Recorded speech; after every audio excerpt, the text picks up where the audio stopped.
I'm Christopher Zweig, and this week on CJ at the Movies, I got some new films for you, including two different kinds of sex comedies, one of them taking place on the one night of the year when premarital sex is legal, and Eli Roth's latest horror movie about an evil ice cream man. Let's take a look.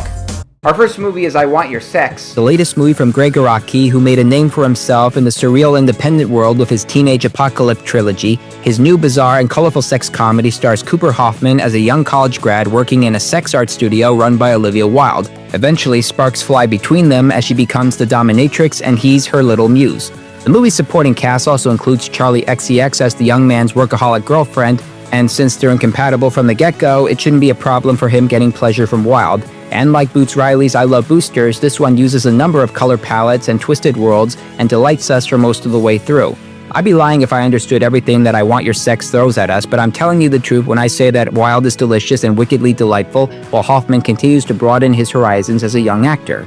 It's an interesting combination of carnality and chemistry. There are times when he gets turned on by her, and other times when he starts to think that her behaviors are over the top.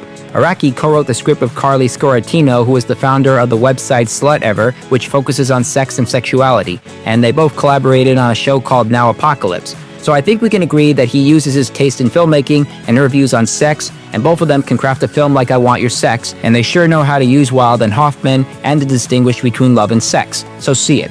Our next movie is Ice Cream Man, Eli Roth's latest horror movie about an evil ice cream man who gives kids tasty treats that turn them into psychopathic murderers. They kill their parents, their teachers, and just about any adult in their path, while they force-feed the possessed frozen treats to other kids, causing anarchy. Charlie Zeltzer, Kaori Mirza Waldman, and Shyla O'Reilly play the youngsters trying to avoid the evil ice cream, while Millen plays the ice cream man, who is as mute and expressive as a silent movie actor. Ice Cream Man is Roth's first movie since the awful Borderlands, and while it's not as stinky as that pile of butt release, he overdoses on the blood and gore as if he's trying to reflect on his Hostel days. If you ask me, he did a better job with the violence, fun, and characters in Thanksgiving a few years ago.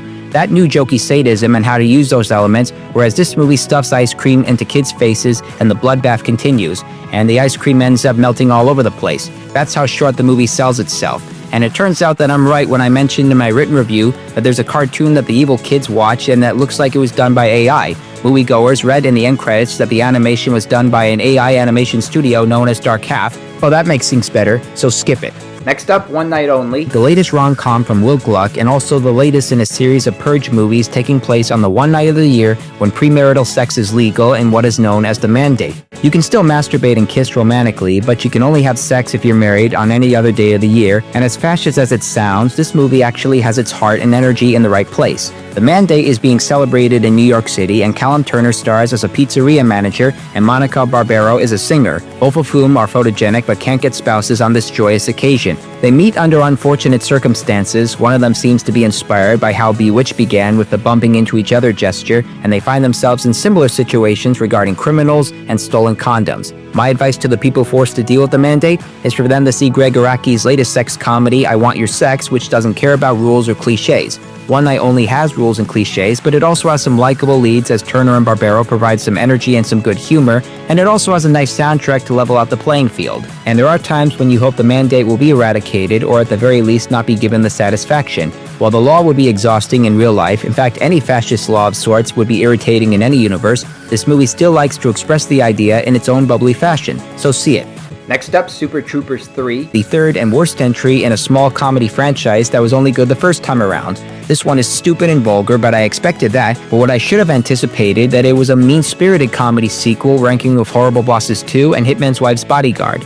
Here's the setup. The Vermont State Police second-in-command, Thorny, played by the director and Broken Lizard founder Jay Chandrasekhar, is aggravated that the mean and obnoxious radio operator Farva, played by Kevin Heffernan, is marrying and scoring with his sister, and he's willing to do anything to sabotage their wedding, as if these jerks deserve to live happily ever after in the first place. There are many situations the sequel tries to throw at us, like a maple syrup company that most people hate but is sabotaged as part of a drug operation, and like the director, Thorny comes from an Indian family, which means that stereotypes and insults come in like hotcakes. I liked the first Super Troopers from my youth, I didn't care for the sequel, and I hated this threequel and the many bad decisions that these cops engage in. For example, Farva force-feeds his future Hindu father-in-law a piece of beef, which is usually forbidden in the diet, and he ends up liking it. And all this is supposed to be funny as the Broken Lizard gang wants to tackle both cultures, but it's so cruel that I wonder what these guys were thinking, so skip it.